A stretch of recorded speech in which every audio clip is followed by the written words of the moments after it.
Seguimos en la noche y estamos conversando con Jesús Núñez Villaverde, director del Instituto de Estudios sobre Conflictos y Acción Humanitaria. Quería preguntarle, cuando Europa toma la decisión de no comprarle más petróleo a Irán, está tomando también una decisión de muy alto costo para sus propios países, tales como Grecia y España, que se benefician de este petróleo iraní. ¿Cuál podría ser entonces el costo mundial, el hecho de no comprarle más petróleo a Irán? Si se podrían elevar los precios del carburante.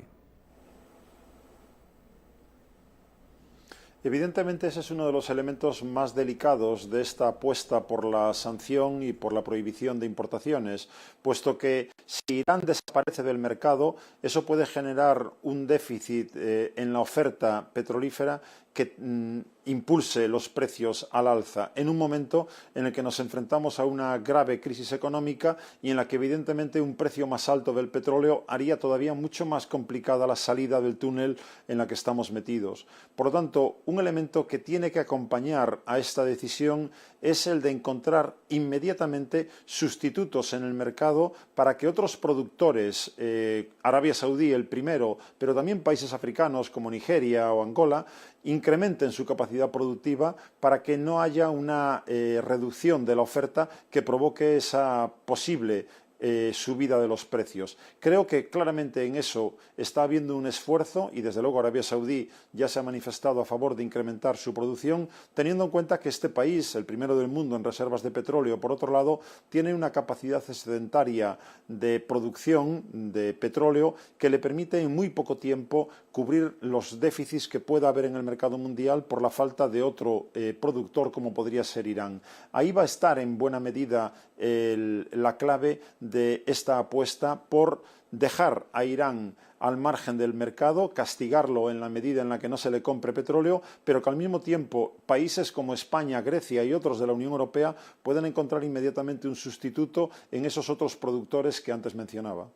Sin embargo, Europa ha sido mucho más cauto que Estados Unidos, no ha hablado de contemplar, por ejemplo, una opción militar, mientras que en Irán están hablando ya de promover en el Parlamento iraní un proyecto que interrumpa de inmediato la venta de petróleo a Europa y así no esperar los 6 meses para que España y Grecia puedan tomar sus previsiones. ¿Cree usted que con estas sanciones económicas Europa estaría suficientemente expuesto contra el programa nuclear iraní o posiblemente lleguen a apoyar a países como Israel que han propuesto salidas bélicas?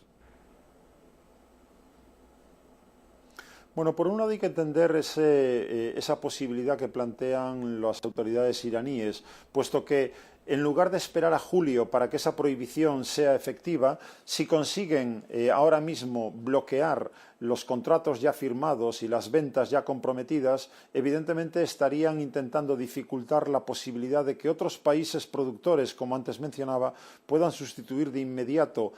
con esas cantidades necesarias para satisfacer la demanda de petróleo lo que necesitan países de la Unión Europea y, por lo tanto, provocar una subida de precios que, como digo, sería un efecto muy negativo para los países occidentales. Frente a esa posibilidad, cabe imaginar que a Irán no le interesa la inseguridad jurídica que pueda provocar el no cumplimiento de los compromisos adquiridos y, por otro lado, cuando hablamos de la Unión Europea, que no ha tomado una opción aparentemente belicista, en fin, recordemos que la Unión Europea, por decirlo claramente, no existe en el ámbito de la política exterior. No hay una Unión Europea con una voz única a día de hoy y mucho menos una Unión Europea capacitada militarmente para empeñarse en un conflicto bélico. Sí. Desde ese punto de vista, como ha ocurrido en tantas otras ocasiones, vemos diferentes posturas por parte de los países de la Unión Europea, algunos más próximos a planteamientos belicistas como el que plantea el gobierno israelí y otros claramente que siguen apostando por la negociación. Hay que recordar que en estos últimos años se vienen desarrollando unas negociaciones con Irán que lidera Alemania, básicamente, y en la que está implicada la Unión Europea, buscando precisamente el camino del diálogo, no el de la confrontación bélica. Señor Núñez, ¿y usted cree que presionando se puede llevar a Irán a la mesa de diálogo?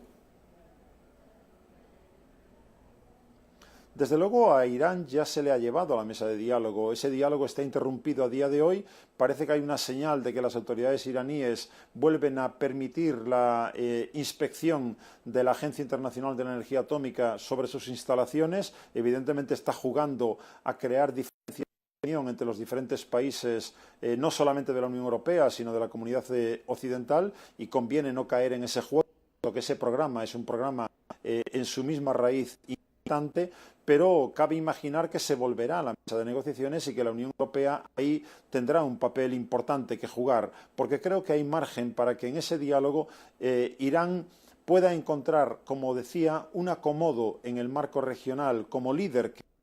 día de hoy Oriente Medio, y que la opción bélica quede claramente descartada. Pues señor Jesús Núñez Villaverde, director del Instituto de Estudios sobre Conflictos y Acción Humanitaria, muchas gracias por habernos acompañado aquí en el programa La Noche.